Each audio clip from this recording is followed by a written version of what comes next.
Yes, thank you, Pastor. Good afternoon, good evening, everyone. Welcome to episode 3 of the Crossroads podcast, where faith meets real life. I'm here again, your host, Joy Kanyema, with Arama Chinyama, and we're joined by the Bishop Thipa once again, for another week, another episode. Last week, we ended off on a note that we're going to carry on this week talking about, I think, the 7 ways to teach or train a young man. And we gave you a little snippet last week, but in today's episode, we're going to go more in depth. We're going to go through each 7 ways and hopefully answer any questions you guys may have. I think we can just go straight into it. We spoke last week at an extent about, planning, organization, and how all of these things, they're all good, but there's a way that you need to learn to be able to plan and learn to organize yourself, and it comes through being trained and taught.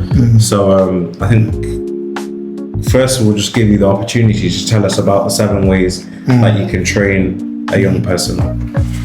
Yeah, thank you, Olama and Joe, and to our viewers, our listeners, welcome once again to the Crossroads. This is the place where real life begins, or whatever. But what I can say when we are looking at the issue of training, grooming, or preparing somebody for destiny, the best way we can learn much of this, which we are using even in the modern day, is by researching how Hebrew fathers used to train their young ones to prepare them for what were called destiny-defining positions. Like kings who train their sons to become heirs to the throne, priests who train their young ones to take over at the altars. But also a father who has a business, a person who's running. Abraham was a farmer, and you find that Isaac also became a successful farmer, Jacob, and so you see that what the father started, the son was doing well in, if they were well trained or if they were teachable, because it was both sides. The father has to train, but the son or the young one has to be teachable or trainable. Yeah, so a key point to note is that somebody was not ready for that position if they were a child.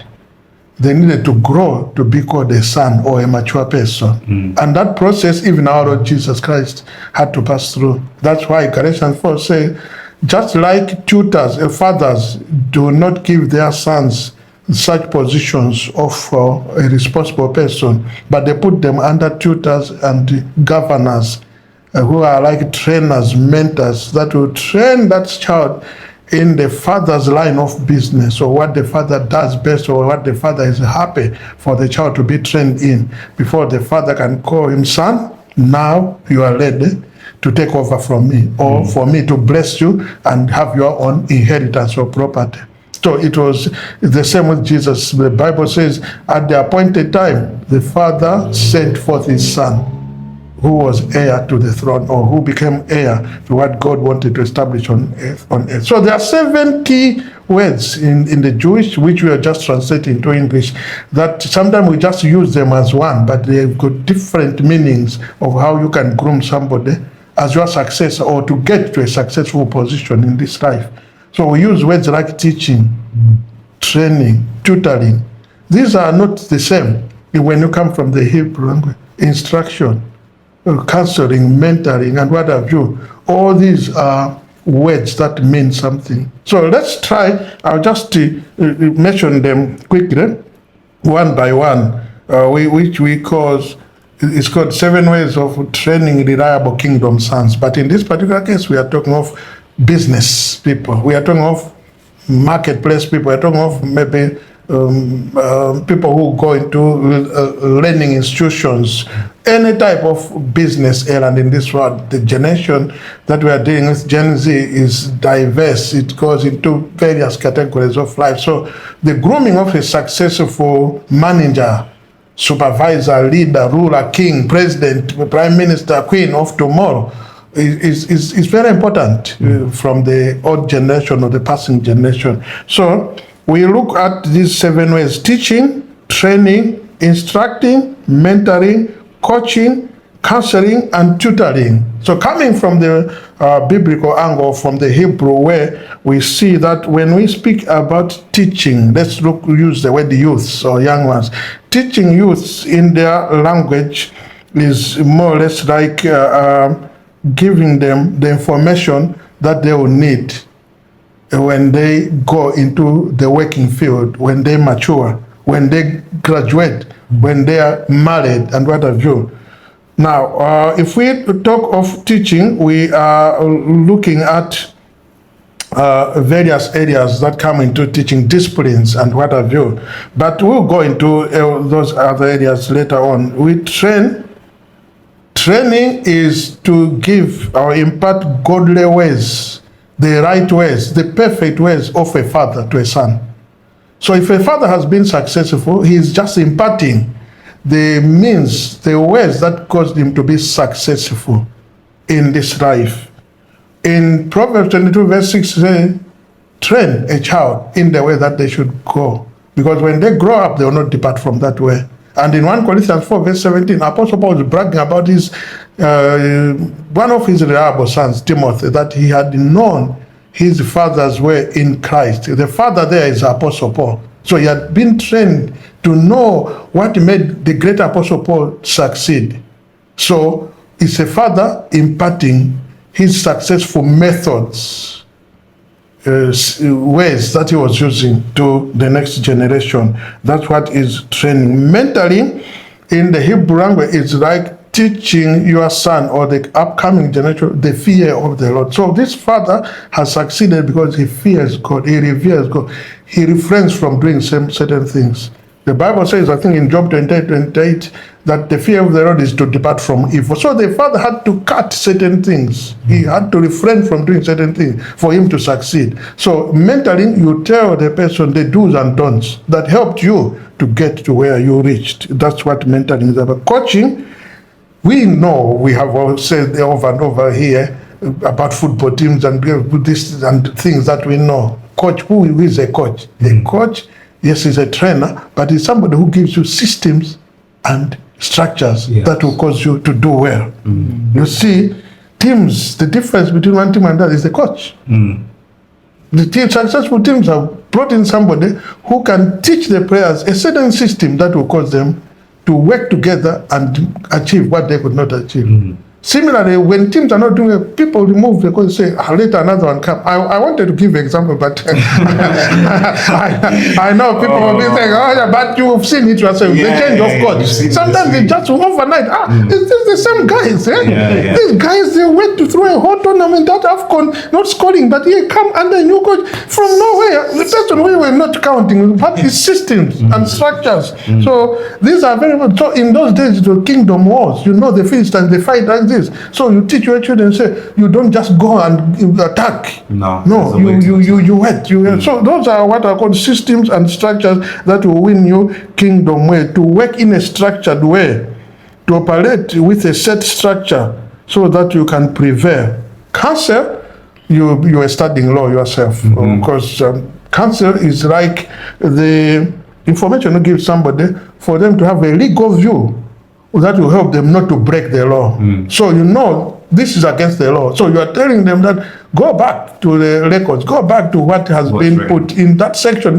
So you point them to a particular section or sector to say, don't indulge, because it has already been instituted that if you do it this way, you are breaking the law and you'll be penalized. So it's everything. You are showing them that doing it this right way, you get to a successful end. But doing it the wrong way, you are going to break the law and you'll be penalized. That's where counseling comes. Tutoring relates to giving guidance.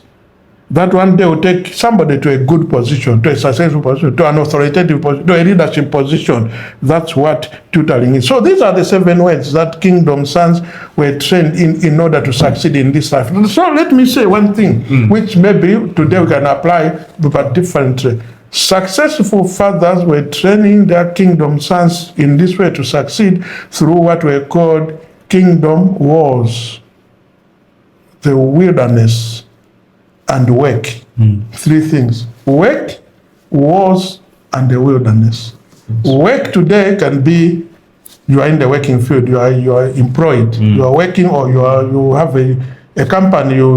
But you go to work. You go to do some with your own effort to do something that will give you an income at the end of the day. No. War is conflict. There are certain things that will come to conflict with us, to fight us, to try to stop us from advancing.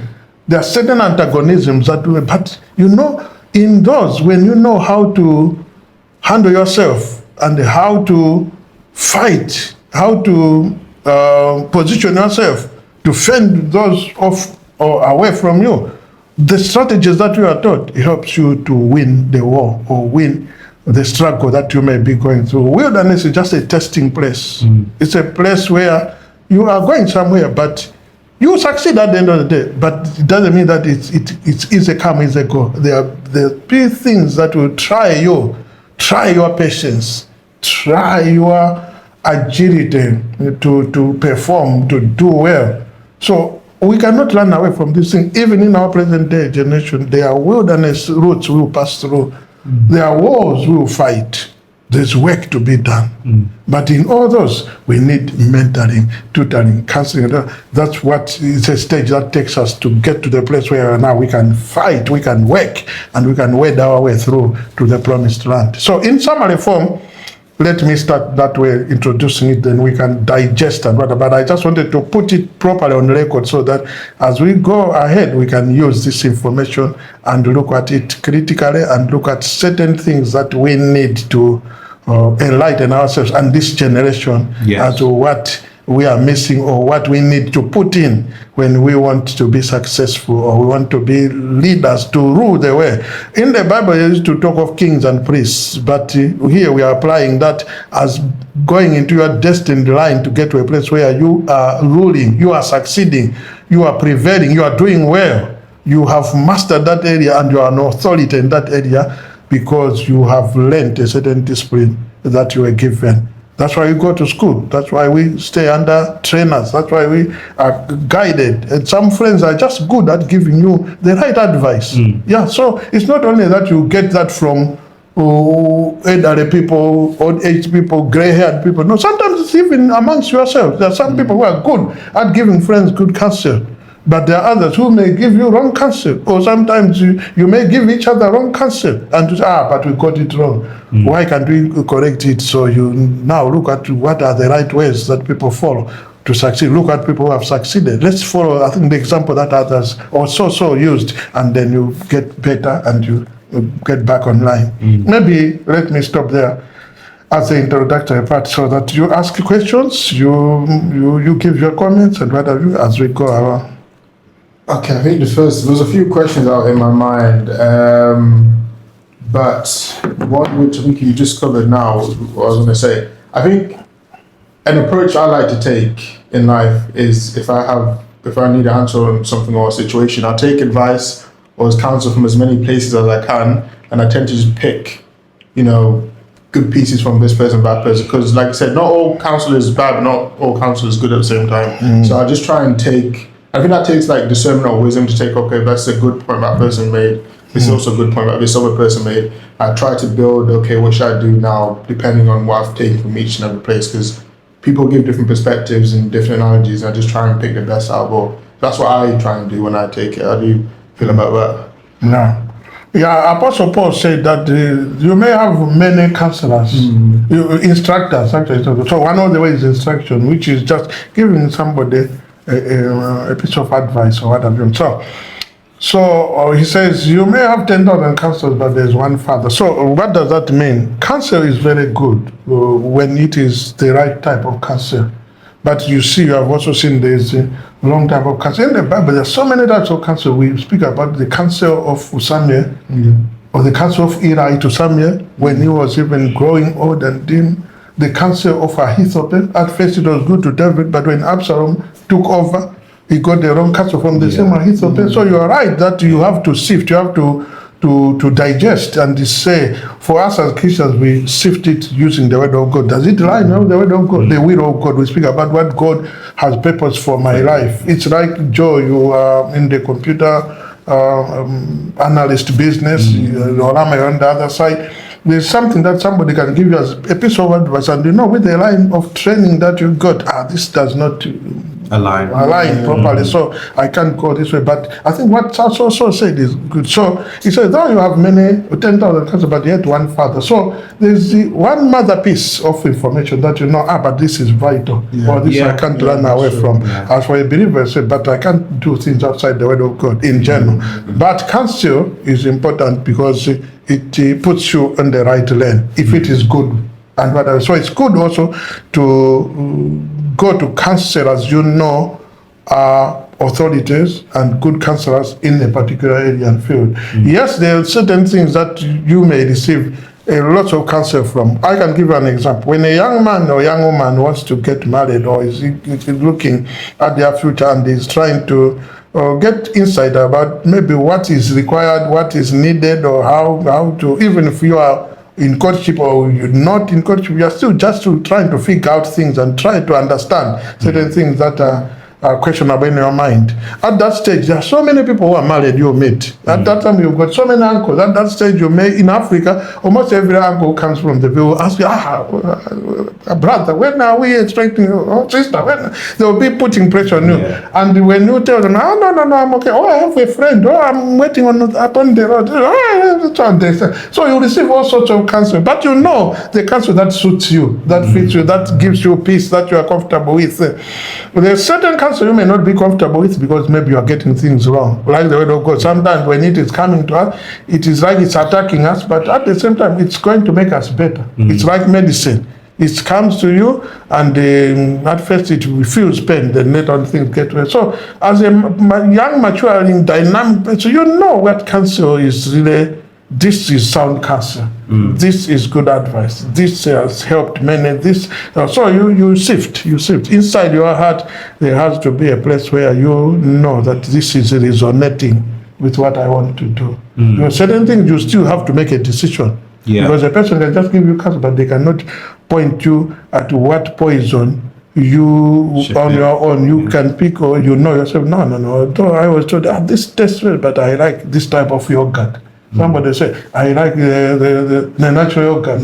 The natural yogurt is good for, and it's good health-wise. But I like passion. So I'll still take the passion fruit. But all is yogurt, and the best is just the natural, because maybe it doesn't have other ingredients like sugars, levels, and so it's things that sometimes that another man's food is another man's poison. So it's the same in counsel. You need to be very careful. But the piece of advice I tell people is that don't seek counsel from everybody in town, because in the multitude of counsel there is also sometimes so you need to get reasonable. Be reasonable with yourself. How much can you go to get counsel, and from what sources? So sometimes you can say, I've visited 5 people that are late in my life. I've talked to my parents. I've talked to aunt uncle, I've talked to this is enough. Whatever I will use this, and I'll try to apply it and see how far I'll go. Because sometimes you can get too much. And then you find that you vomited because you mixed up and what have you. So it's good to be very, very also balanced in the way you seek counsel, you take it, and you also apply it. I mean, I've got 2 parts to this. First of all, what you said about you can't seek too many opinions, because at the end of the day, it just confuses you. Especially now, what I see within young people, and even myself, is that everybody's opinions is accessible to you now. I can open my phone and somebody's going to have something to say about anything, regardless of if we give the example of football, some people will rush to tell you that this person deserves to be sacked because of one result. But in the grand scheme of things, they tell you your team is not good. It's not good. But they tell you it's not good. It beats another big team. Precisely.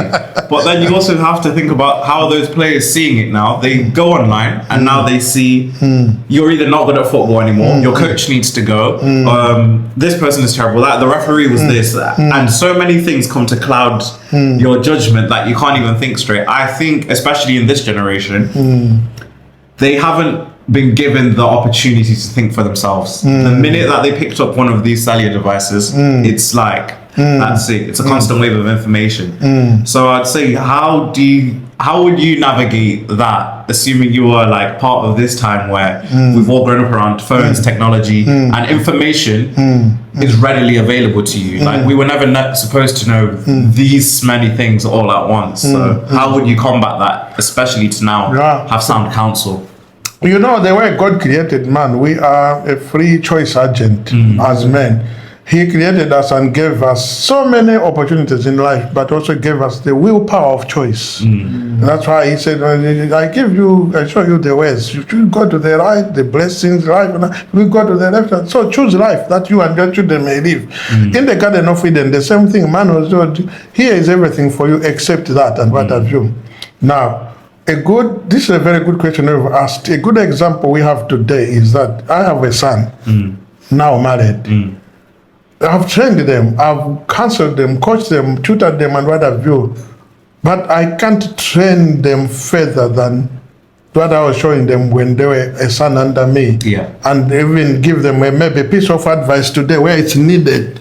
But I can't go to the extent of getting into their house and say, this we do, this we, why are you doing this? Or I see they bought this. No, you don't, did you consult me?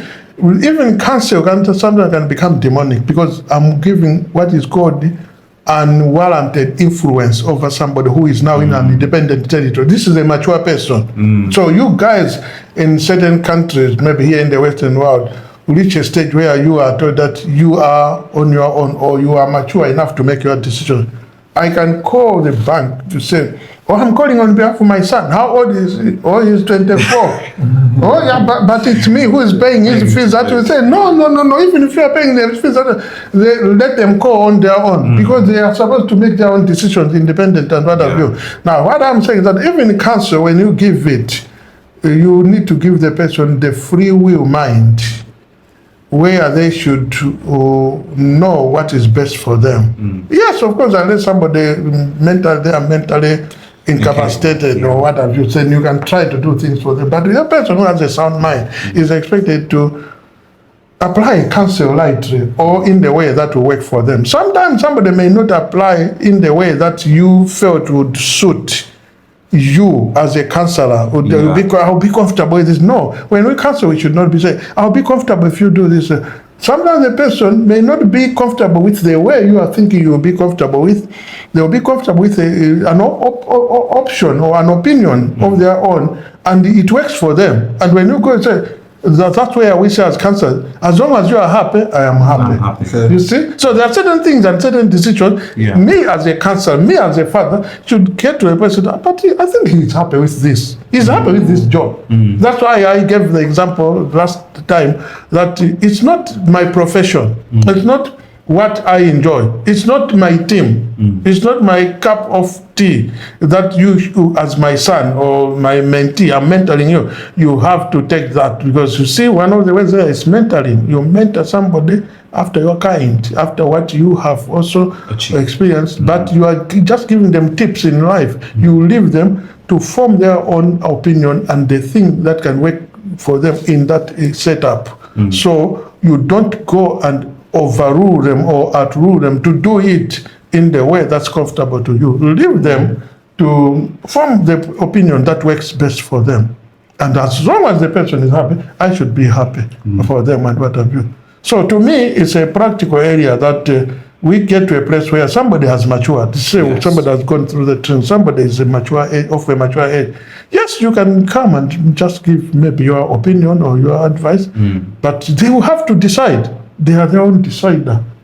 And what have you. Even if somebody is not working, earning the billions or what have you, but they are at that independent level, they are supposed, the way these world systems are coming in, they are supposed to be left scot-free to make certain decisions, and you can only help them to say, but you know what? Last time it didn't work this way. Why can't you try the other one? Yeah, this didn't work. Why can't you just try this and what have you? You're just leaving it in their hands, but also showing them that because you tried A, B, C, it doesn't do. Don't you think maybe if you do E, F, G, it will work? So There has to be that leeway in every counselor, every supervisor, every father, or even every friend to say at the end of the day, the final decider is inside. We always say that the ratchet or the lock of man's soul or of man's heart is inside. That's why when man decided to eat from the forbidden fruit, God could not even stop it. Jesus says in Revelation 3:20, behold, I stand at the door and knock. If any man hears my voice and open, because you open it from inside you, from your heart. So man has got a heart, a soul that makes decisions. That's why we're talking about we are a moral, free choice agent in life. We have the willpower of choice from within ourselves to decide. I think I choose this way. I've had all these options, but I've chosen this one. People can just come in, especially those who love you, to say, but I think to you, from the way you are and how good you are in this area and that what would suit you better is this, but it's up to you. But we just give him the opinion. That's how I can. Okay. I think my question after that, there's a lot I want to cover. Does that only apply to counsel? Because I wanted to say, let me give you an example of, say, a young boy he's grown up, his parents always tell him what to do, he does it this way, that way. But like you said, he gets to an age where, say, he gets a bit more mature, a bit more independence, and he wants to start making his own decisions. At which point does it turn from independence to more of a pride thing, where you get instructed to do something, but then you decide that you might know a bit more about something, so actually I'm going to do it a different way. And that different way you do it ends up working. And then you start to have that idea of, starting to change say the foundations of things you've learned or things you think you've been taught throughout life, and start doing things differently. And I mean, sometimes they may work, sometimes they don't work, but at what point does it, I want to say, that go into like grey area? Yeah, I think there's no, fixed point and fixed system that we can take as a structure to say, structurally it works this way. Because I'll give you the whole package here. It's a good question, practical.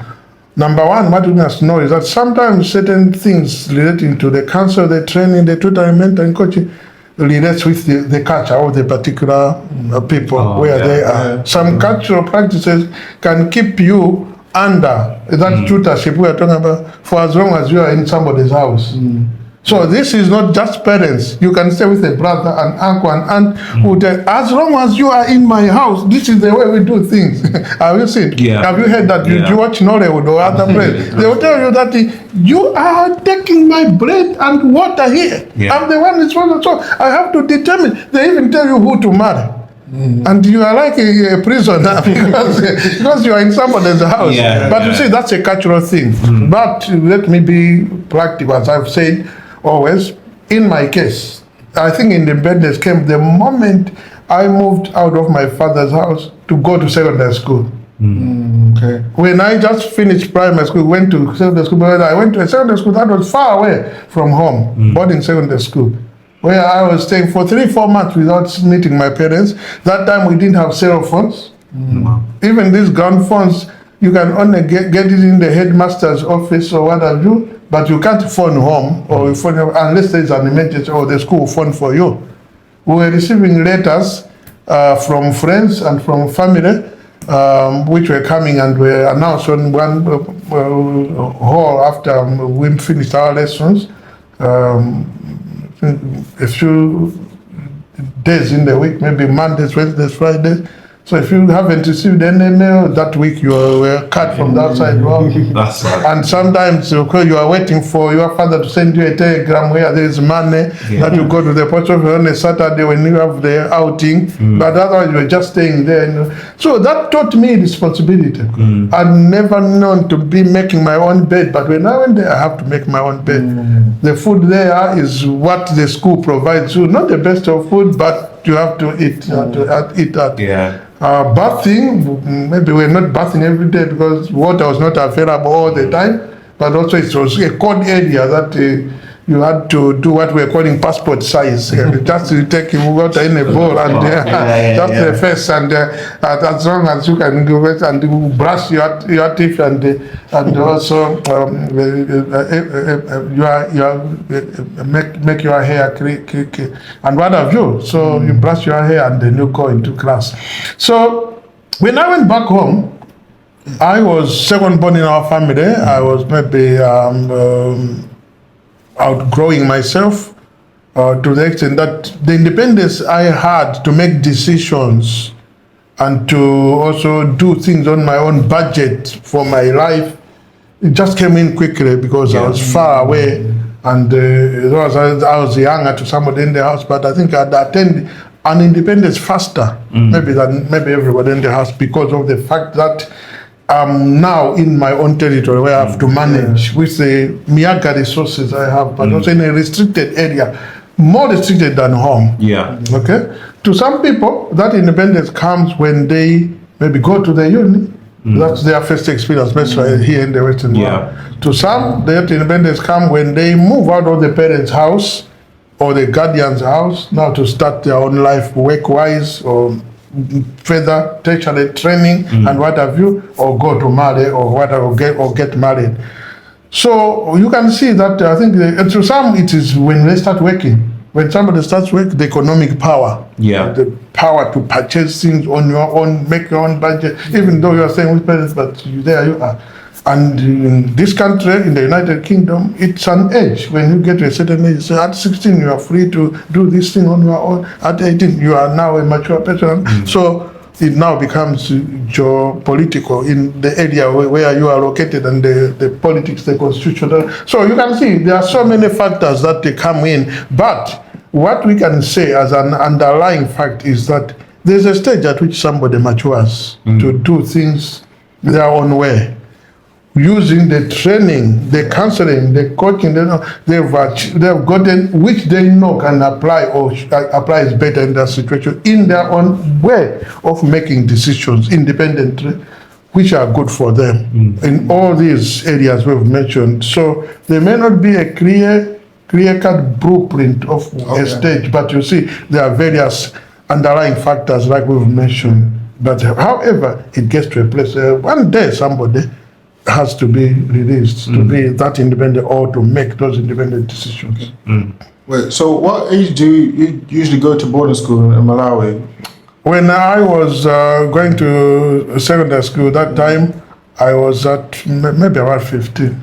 Okay, because I think that's the difference, and you mentioned it as well, because I know my parents as well talk about boarding school, and I'm sure around your parents as well. So around 15, so that's the first time you really get sent out of a house, living away. And for us in the UK, that's around 18 when we go to uni. So there's that 3-year gap difference. And I'm just not only that, the culture shock as well. Culture, So is it? I'm trying to think, because obviously I've never been to boarding school, but I'm thinking of a similarity between going to uni and going to boarding school and the 3-year difference. So would you say at 15, 16, you matured a lot faster than, say, some people maybe in the UK? Some maturity comes earlier than that. I had friends that I met at secondary school who maybe lost both parents. They were orphans, they were staying with uncles, or sometimes they were just being fed handouts from the village headman or other well-wishers. And this young man or girl is taking care of her siblings, her little brothers and sisters. And at 13 or at 12, this person has learned much more chores, routine tasks and jobs and the things that they have to do right in the village or right in town, certain things that you have to go after coming from primary, go and work under a certain age and shop and whatever, because otherwise you'll become a pickpocket stealing to feed your brothers. So some people it's circumstantial and what have you, and you find that even at that early age, somebody has. So I can say that right from age 12, when somebody is now maturing in their mind, say, I need to eat. I need to help even my little brother here to get something. We are in the third world, we've got youngsters like that who go to beg in the main towns, in the streets, or sit by and are begging for something just to feed themselves and their little brothers. It's a sad story, but what I'm trying to say, you can see that when you meet such people, even in secondary school and what have you, because our ages there, people were coming here, the people maybe would, because in our case, there was a hiccup that when you reached what we were calling standard 8, which was the last class in primary school, the selection process was so tight that there were not many secondary schools, but so many students. So in selecting, sometimes people, you can't just pass the first time in year 8, class 8, primary school, standard 8, that time. So you may repeat a year and then the following year you find a chance, you are now in the cream of people. Even when you were doing well at your school, sometimes you were questioning, how has somebody who was number 15 has been selected? And because sometimes selection was by region, by district. So in our district, there's so much competition that somebody, they will put their district as something in the rural area, they have a chance. There aren't many people there. And what have you, there are many people who are in town like them, who have done well, have been well exposed, and they go back to their home district at a secondary school. So it works. So we were having some people who were coming to secondary school who started early school and they were doing well, but maybe they came from such backgrounds, 13, 14. But they're making this decision because they've grown up in those areas where I think situations that were not easy for them economically. So you find that even from as early as Jesus started maybe that independent at 12 years old, when they went to the church, he remained. So you can see that in the teens, in the early teens, some people have started maturing. But there are some people who take it slow. Their gestation period is a bit slow. So they may even get to the late teens to be that independent or to make such decisions. Yeah. So it's a general thing, but we're just looking at it from the practical point of view. Of course. That there are so many underlying factors that can impinge on when exactly somebody attends that. But it varies from place to place, situation to situation. It's circumstantial in some cases. Yeah. I want to just generalize for a moment. What I've experienced, or most of the viewers who are my age or my demographic with a similar background and upbringing, what I tend to find or hear is that their dreams and aspirations are actually completely different to their parents' dreams and aspirations, or the culture that they are originally from's dreams and aspirations. Given the way the world has changed, they've both grew up in different times. And one grew up in a time and in a country where it wasn't maybe as economically prosperous as where they are now in the UK. The range of opportunity and what constitutes a career is actually different. For example, I'm in social media, so everything that I do is based around technology and being on the internet and etc. Whereas, the people who have came and raised you, they have no clue what any of this means. No clue. Obviously. So I find from my own experiences and the experiences of those in a similar demographic that you are now battling counsel from where you know that these people have your best interests at heart, your own counsel and understanding of the field that you are in, and also where you are in at life, given the prosperous nature of the country that we're in and the opportunities afforded to us. They look very different. How do you find that people can sort of bridge that gap between not only the culture shift, the time shift, but also preserving that relationship with the people offering counsel? Because many of the times that relationships might be fractured because of the discrepancies between two people. And at the same time, how would you advise those young people who are trying to achieve something bigger than themselves but haven't found either the mentors, tutors, teachers or coaches to take them to where they want to be? Yeah, I think it's a question of acceptance. We need to accept. We are now living in a free world, and I can be blunt with you. Where I am today has maybe a little connection with where I came from or what I was trained in. Even the profession that I went into may have a little bit of feelers of what did I was trained. It's a few people, especially from the background of where some of us have come from. And you will see that in some nations, in some cultures, the curriculum is just based on what forefathers of old started. And you go into a school, primary, whether you start from nursery, you go into primary. So some of the subjects are irrelevant to what the modern world is offering somebody. And what have you. I mean, you were studying law, but now you are in this. We should accept that it's a free world where also people make free decisions based on what seems to be resonating with them, what is practical with them, because the trajectory of getting somebody to a destiny starts from somebody's heart. We just come to help them to achieve what is really meandering in their heart and what have you. Now, you see that some of us, we learned geography, which we are not applying. For example, the work I'm doing today, geography is maybe the last subject I would do, yeah. But we had to learn it up to finishing maybe second or up to a certain point. So now, what you want to make, and this now, history, you have to take religious studies or Bible knowledge and what have you, and certain other disciplines. But when you go into the practical world, you discover that it's a small part of what you learned in some subjects that you can apply in the fields that you are good in or you want to indulge in. So what I can say is that this is a very big problem. Maybe in the modern world, in the Western world, it is simple because you start specializing when you are young. You start looking at where you want to be, what you want to be when you grow, and you really work towards that. Even the people give you the career advice, take you through that career route path you want to go. They start preparing you at an early age. Let's go back to our sport, football. You find the academies for stages on the person's development that starts this boy at a certain level, under 10, under 8, under 14, under 18, until they get into the national team, because they've been trained in that area which they're starting from it.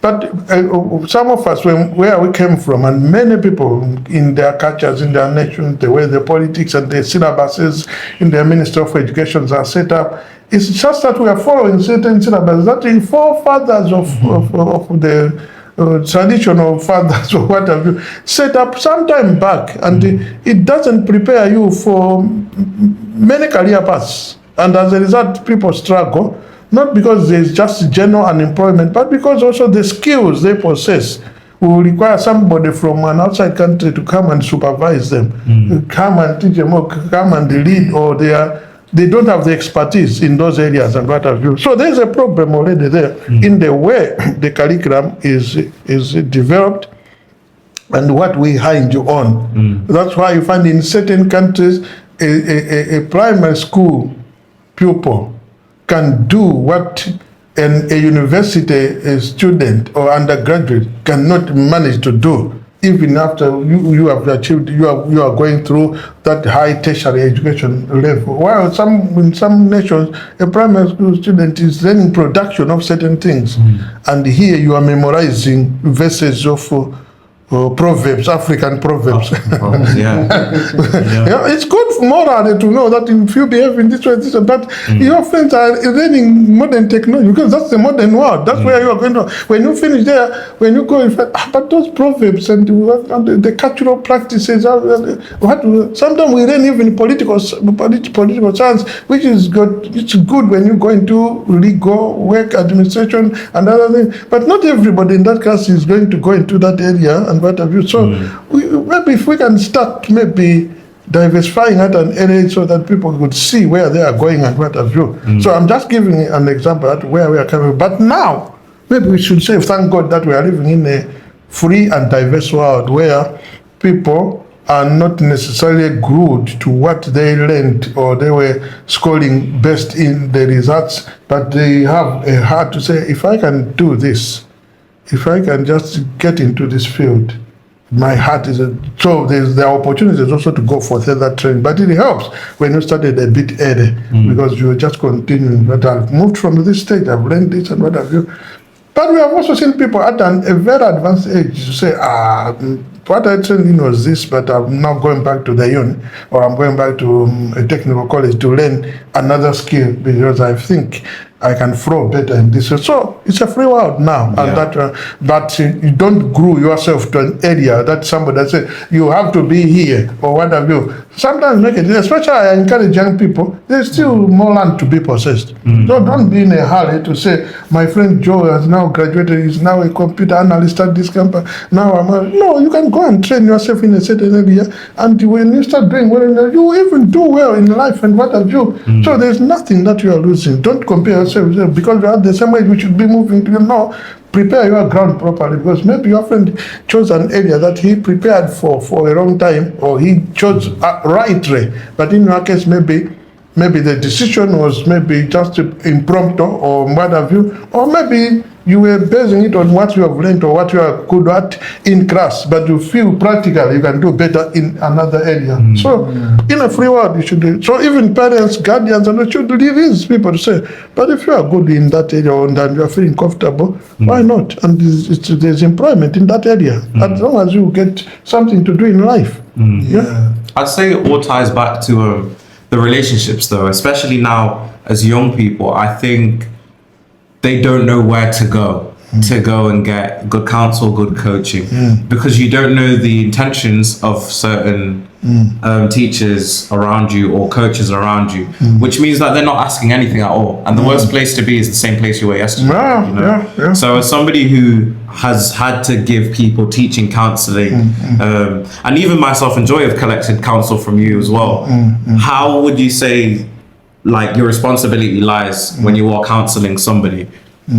No, counsel is a preparation of a future or a destiny of somebody. So counseling is very, very crucial. When we are counseling, we don't take it rightly. I went to Bible school where counseling was actually certified. You have to get a certificate to be a counselor and to know the characters of people you deal with. When you are counseling somebody, you also need to know I'm dealing with a melancholy, a person who feels this way, who does that, because it will affect the counsel that somebody receives can make them decide or decide not to do certain things. So counsel is like a lifeline that you are offering somebody, or a lifesaver that somebody will use maybe for the rest of their lives. So to me, I take counseling seriously, and that's why I encourage so many young people to seek counsel, but seek it from the right people. There is a medical situation in your body, seek counsel from a medical practitioner. Don't delay. If there is something that you've been struggling with, don't struggle with it alone all the time. One day you'll regret that you sought for counsel too late or too late. Go to a medical practitioner. There is a marital problem in your family. You seek counsel from people who are authorities in the marriage area. Of course, I know there are professional marriage counselors, but you can also go to priests, you can go to pastors, to people, men of God. You can go to parents who are who have the experience of this parent, this aunt, this uncle, this grandma has been in marriage for 50 years. Those are people that you can go to and what have you, and they'll give you good counsel. Do not go for counsel because you want to outshine or portray a certain image. You go for counsel when you definitely need help and what have you, because counsel you go for in the wrong way or for wrong purposes will always poison your tomorrow.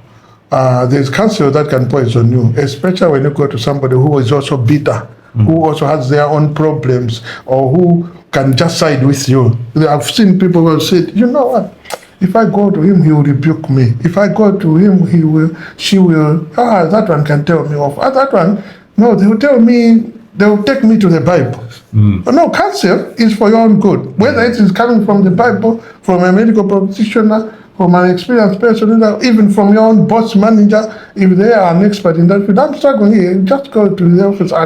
Can you help me here? I've been trying this. Maybe I didn't understand properly when you first maybe detailed these things to us, but I have a heart to do better, to do this perfect. When they see your heart, that is an upright heart in that area, they'll help you and you'll not regret. But if you just suffer in silence, or if you go to somebody, you know that the manager, you go to somebody who opposes them, and they'll give you counsel that will be working, cause you to work against what the management, the institution, the template of your constitution is saying. So you have to be a person who chooses the right type, or you sift counsel, and you make sure that the counsel I'm going with is the best I can get.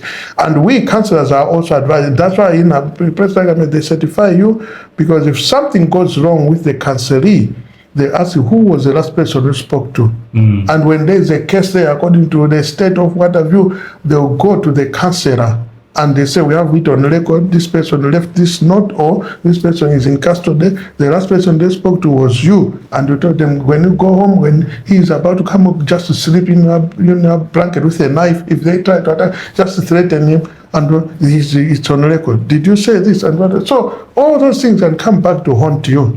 So both the counselor and the counselor are at a strategic point in life. It is a crossroad that you need to handle properly, so that you move to a better territory than to go down or go back. So counseling to me is one of the key things that will make or break somebody's destiny. And young people are advised to seek the right counsel or sift the counsels that they are receiving.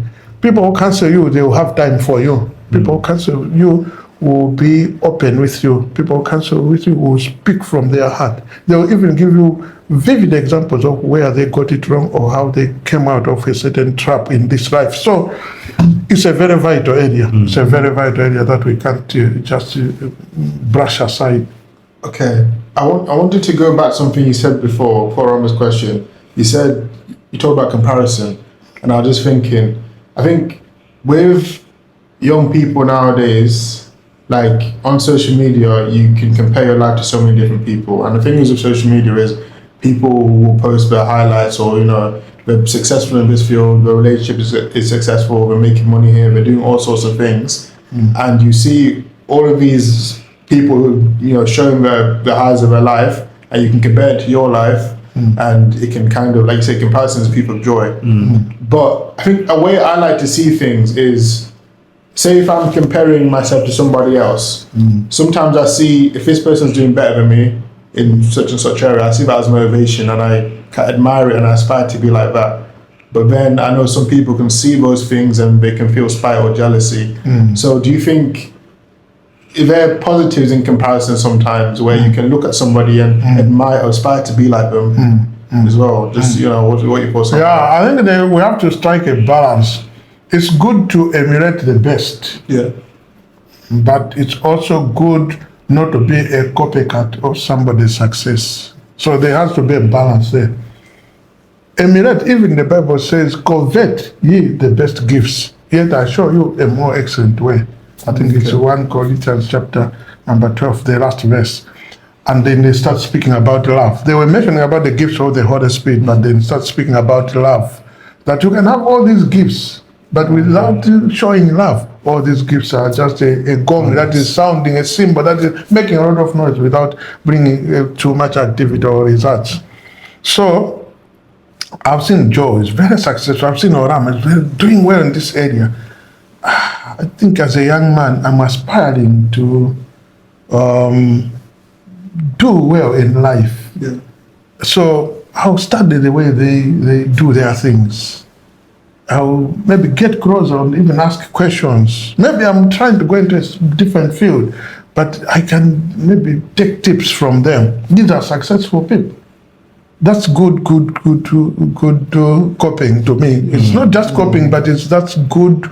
You are emulating the good. You are not competitive, and you are not just even being comparative for the sake of being comparative. You are saying, this is how somebody at my age should be behaving or doing things, and this is the type of success I'm wishing one day I can register. So I'll come to you, not even in a political or sarcastic or hideous manner. I'll be very plain. I've seen that you'll be like, what is your secret? How do you,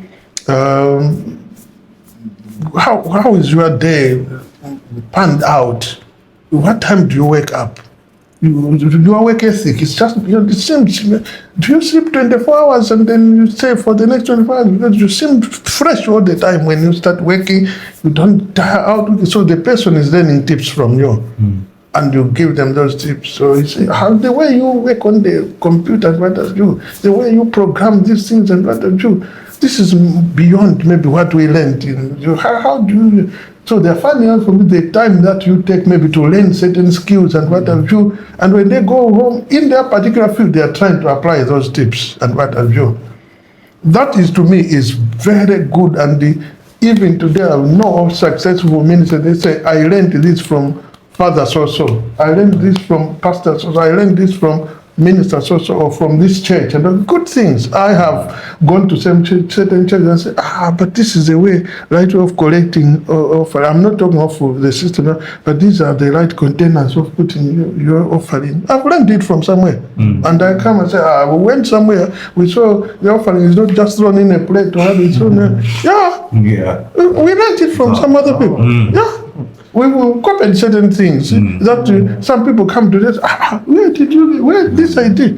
Well, Holy Communion, we learn from people but we can have it in a different way. That everything is in one package. Prepackaged. That we are doing. But we have to learn from some people or somebody mentioned that there's another way that.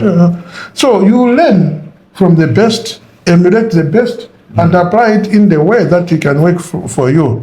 That's not being competitive. I've even forgotten that. Where did we learn this and that? But some things you can remember. But it's not for purposes of or if somebody comes to you, how will you say? But we learned from. If you know the source, you can even measure. And where you buy, you can tell them because it's not for purposes of outside. It's convenient and what have you. Now there's the other side where you want to do things because I want to show this one. I want to prove to the world. I want the whole congregation. I want this community to know that it's not. And that's what in the world of business, competition is healthy. Because they try to move from monopoly. They try to move from monopoly to what is called oligopoly and what have you. But what I'm trying to say here is that in that world, the competition that we speak is healthy because if you have two banks that are offering, one is offering this rate, the other one will also try to get. So it helps that at the end of the day, the market price is contained because there are so many offering and supplying that demand and what have you. But in the line of our skills and successes and what have you, learn from the best, do the best you can do. But there's another element of competition where it's like you are fighting somebody. You are pressing down on somebody. You are more or less like using it out of envy, jealous, and what have you. I'll give you an example. I always give this example, but maybe for purposes of our viewer. There were two people that were competitors in business who were in one place.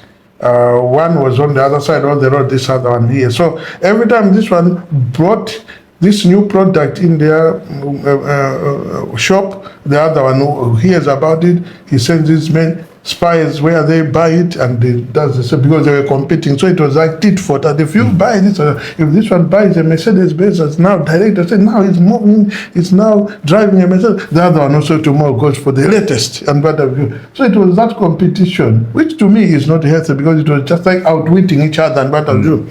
So there came a very big merchant investor who came into that area, and they went into that one shop and bought almost everything there to carry to their own as a merchandise for his shop. But he still needed more and what have you.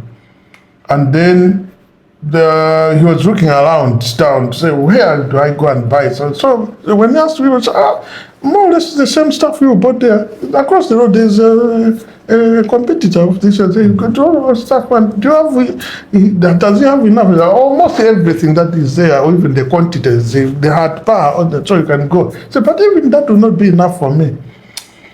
So he said, okay, let me go and meet this other person there. So he comes, he goes to that person, he says, no, I've come here and I'm this wealthy and whatever, I've bought everything there. They're going to restock their merchandise today, but I can't wait, so I've come to you. So even if I buy all these things, it won't be enough. But I want to thank you guys that you've really helped me because I've been looking for these products for a long time. So I heard they are stocked around here and it's only the two of you are doing this. So at the end of the day, when I get everything here, I want to give you a special gift. But you must know that whatever I give you, whatever you decide I give you, your friend will get twice as much. So the guy will say, if you give me $1 million, So it means my friend to get $2 million. Say, yes. If I ask you to give me maybe 3 shops this size and stock them for me, your friend to get 6. He said, I've got everything. I'm the richest man in the world. He says, I'm troubled. I've come to a point that just take off one of my eye. Take off one of my eye. So it means... So you have to take 2 from... Look at that. That's an healthy competition. The competition that harms. So I'm saying there's a certain competition level that harms. It will either harm you or harm your friend. It will either poison you or poison another person. Or sometimes the competition between you and me can cause me to poison him. As a casualty, to poison him, so that now the 2 of us should be fighting. So competition is not... Yes, we know in the commercial world people are competing to make the market prices go low. That is healthy. That's in the business of pricing system of what have been economics. But what we are looking at here as Gen Z in terms of our professions, our mandates, our skills, and whatever, let's learn from one another, but let's use that to sharpen whatever we are doing or to get tips of how I can do things successful and what have you, but not to poison somebody or to the point that we can even go for the kill. That's what we are trying to run away from. You know, earlier in the episode, you touched upon Absalom for a bit. And for those of you who don't know Absalom, I'd invite you to go and read the story of Solomon, David, and their whole clan. But you spoke about the will that has already been laid out for you. Do you think there's anything Absalom could have done different to like change his will, or because of the covenant that God made with David, and then the conversations he had with Solomon to tell Solomon, look, I'm not going to destroy your bloodline, but you guys won't know peace as a clan and as a family. Do you feel like Absalom's role was already laid out for him, or is there anything he could have done to... No, I mean, there are so many stories in the Bible. If you look at Cain and Abel, even Jesus and even the devil himself and what have you, you see that the grace of God was trying to restrain this other person who committed evil from doing so, even from Adam himself. Because Cain was told before he killed his brother, if you continue meditating on these things, sin lies at the door and death will happen. He was warned. And you go to all other extremes of people who have committed something. How can he do Adam? In the day you shall eat from this, you shall die. So similarly, God had a plan. The prodigal son and his elderly brother. The young son got it wrong, but when he came back, the father was saying, no, I'm your father, I'll still take you back, and I can't make you a slave, I'll look after you. You are my own son, you are my own brother. The elderly brother came there and said, no, I cannot partake in this part. I can't. Dad, I've been with you all this time. My brother has squandered all your wealth. He comes back and you receive him and you are taking him back in. The father says, son, as long as you are ever here with me, all what I have is yours. So every son is got a portion from the father, is apportioned so much that sometimes you don't even know what the father has apportioned for you. That's the stand I take. If Absalom had just been patient, not fighting, not go to the extent of fighting his father, all what David had was for him and his brothers. But one has to come as a king. You cannot have 2 kings. 2 heads will make a beast. You see? So he had a role that he was going to play. Most of the time, father said, if you have just stuck with me and remained with me, I had some good things that I was preparing for you. Your own mandate. And look at the many families in the Bible where somebody still had to come out of 12 sons to be the royal house. The others still were throwing in their graces. Everybody had a grace of his own. The 12 sons of Jacob, when you read Genesis, each one has an emblem of a grace. This one is like an ox, who is somebody who is well versed to cultivate hard ground, but get results by being a laborious person. Ephraim, it means an ox, a hard ground tiller, but who achieved lots of things. And when Jacob was pronouncing the blessings upon Ephraim, he says, Ephraim, you shall be 10,000 of people, yet your elder brother Manasseh just thousands. But yet later on, Ephraim is an unwise son. He could not wait long. He threw away whatever was projected for him, spoken upon his heart for blessing. You look at Esau and Jacob, the same thing. Jacob has been highly favored. But Esau comes to the father who has already blessed Jacob, and he says, the father says, I can just bless you with one blessing because all the blessings your brother has taken. But when Jacob was coming back and he found Esau, and Jacob is trying to bless Esau, Esau said, no, I've got my own country called Edom, the Edomites, a whole territory, my own country. God has also blessed me. That one thing the father said, but you will also be blessed, but your father will be blessed. But look at him, he says, I'm owning my own country now.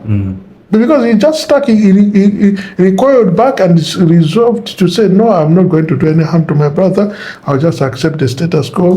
The parents are gone. We are the two of us. I'll hold hands with my brother. I've forgiven. Look at him. So the same would have happened to Absalom and many others out there. God has, in other words, I'm saying, God has got too much land, too much territory, many inheritance, many property for all of us. There's no need for us to fight or to quarrel over this girl or that boy or to kill it. No, we don't need it. All we need to do is to remain in our lane of His grace and be a people who do not hold any grudge or bitterness with somebody. Don't fight.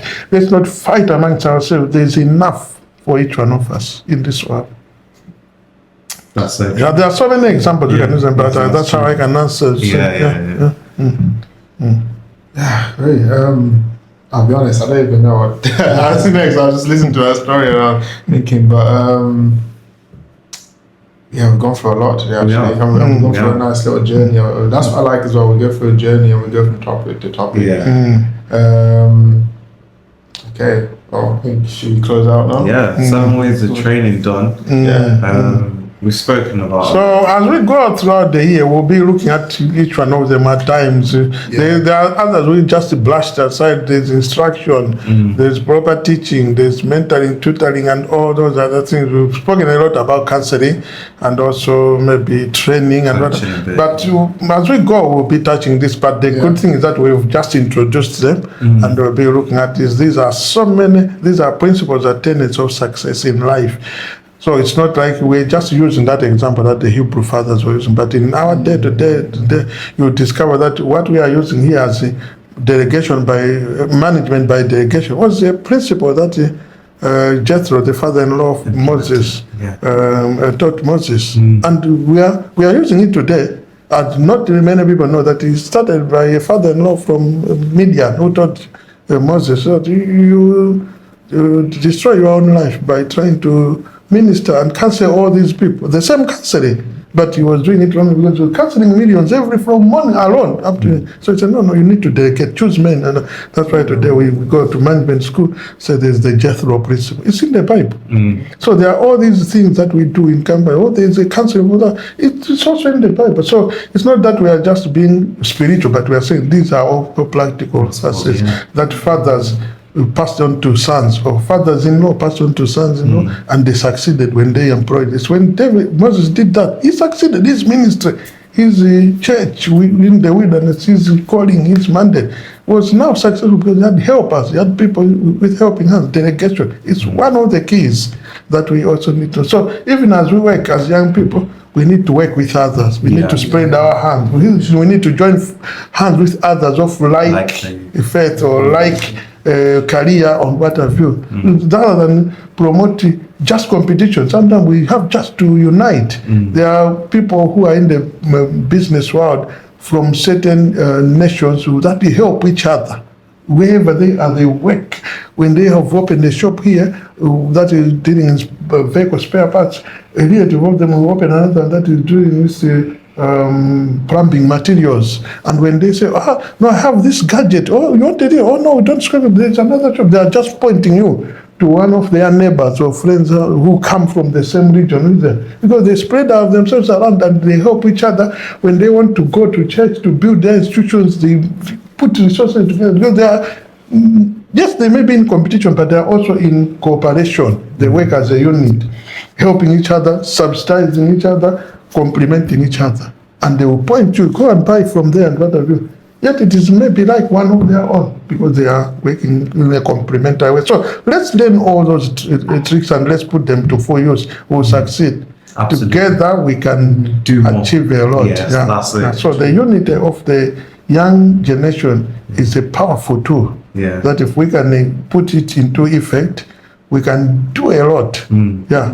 Wherever the young generation comes together or do things as a unit, great things happen. We've seen it in nations, politically, spiritually, economically, socially. The generation, this generation, if it's got so many graces and gifts that when you are found in a place together, in an institution, in a locality, and you agree to flow together, you can achieve the whole world. Yeah. Amen. So together everybody achieves more. That's yes, take team. away from exactly team. Together everybody achieves more. Thank you so much for joining us this episode. We will be back next week with a very special guest. Yes. We hope that you've enjoyed this week with us, and remember, this is where faith meets real life. Amen.